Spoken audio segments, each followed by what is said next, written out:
minutes abadde ku YouTube. Omwana nga tannafuna oba kwegatta ku mutimbagano kikakasiddwa nti wabeerawo omuntu omukulu gwayitirako okutuukayo.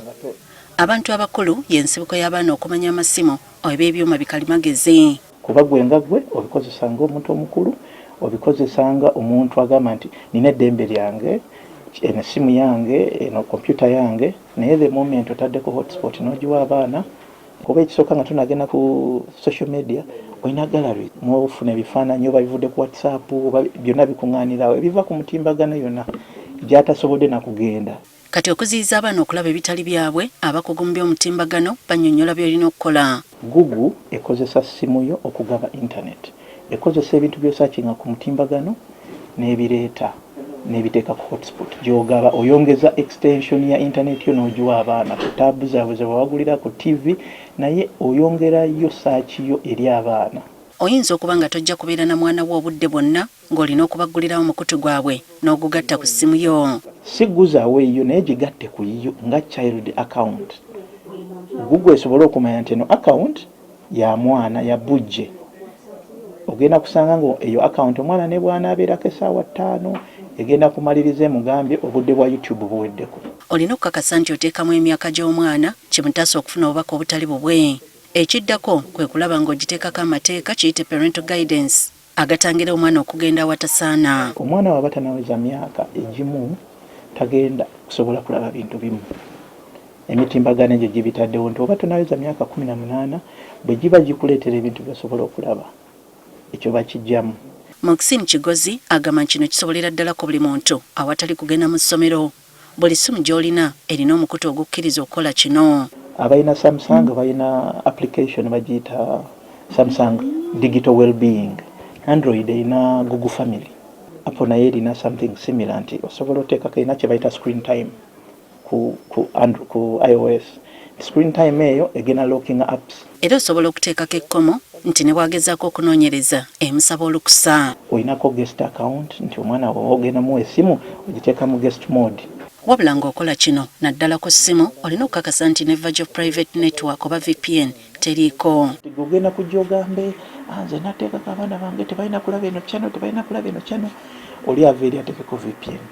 Ngera bw'olaba bagiteeka ku Facebook nga bagiganye ne bagiteekako olugiteekako ta n'ebikula. Kati mu parental control se apps z'ogaana ogamba saagala VPN internet yange.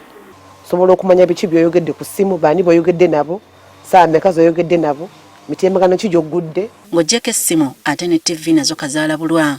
Abaffe zino okola otya okutangira omwana wo eri ab'emitima emisiiwuufu ku mutimbagano. Kisinzira remote gy'olira naye ebiseera ebisinga you're going to use the settings button ekuwa menu. Ekugamba oyagala genda mu channel search, oyagala genda mu settings, oyagala genda mu parent control. In fact ekigambo ekyo bakikwata nnyo parent control. Era osobola n'okugera obudde bweragirako bwe buggwako nga yejjako. Kubanga ebala essaawa bw'ebeera z'essaawa 4 okuva ku ssaawa 1 ne ziwera essaawa 4 content yaddako awo abawo abantu bakulu. Ogenda okulaba ekuteereddeko ka time ngaako nti egenda kuvaako. Bw'eba internet nga abaana nabaterawo internet ewaka ekigenda okubaawo internet ebeerako n'eraga YouTube oba okuva ssaawa 5 ez'okumakya paka 12. Bwe ziwera ssaawa 12 YouTube ngevaako. Oyinza okwebuuza abalibwa ng'omwana abawa myaka emeka. Abakogo bagamba kino kisinzira ku mateeka agali mu ggwanga lyalimu. Platforms ezisinga ziva mu nsi eziri liberal nga age yawe ya maturity etandika 16. Nti omwana asobola okuvuga emmotoka at 16 years, omwana asobola okuva ewaka at 16 years. Ensinga zi US, ensinga zi Europe, mu European countries bo tebatunuulira 18 as nga bwe tugitunuulira mu African Traditional Society. Bino byonna ng'obikola toleka bayambi bawaka kubanga be bamala n'abaana obudde obusinga. Bwagenda kujja kwateeka TikTok ke omwana badoko obasange nga bali oba mufumbire oba ku balcony nga bali ku TikTok y'omukozi. Ayinza oba takifunye nga protecting as a parent but agenda kifuna from the maid. Eri ab'amasomero basobera ddala okuteekawo ensibuko y'amateeka oba control center buli kimu ekikwasaganyizibwa okulondoola abayizi bye bakola. Internet gye bagabira laabu eyo waliwo eva bateekawo kye bayita firewall filters n'ogamba nti eno site tekkirizibwa ku eno internet. Software gwe tudevelopinze bamuyita Block C ajja kuyamba amasomero bananyini masomero n'abazadde okufilteringa content agenda mu baana abo. Kyokka era teweerabira nti omwana naye muntu era alina eddembe ly'okumanya. Sophie Nakimbugwe owa Online Safety Foundation Uganda agamba nti okugaana omwana ekintu kyonna sooka oyogereko naye. Abaana tubatraine tubagambe kikyalina okupositinga ng'ali ku internet, biki batalina kupositinga ng'ali ku internet, kubanga kati internet eringa ereka omukululo kyokoza ku internet leero Madam Susan kijja kusanga emyaka 2 mu maaso.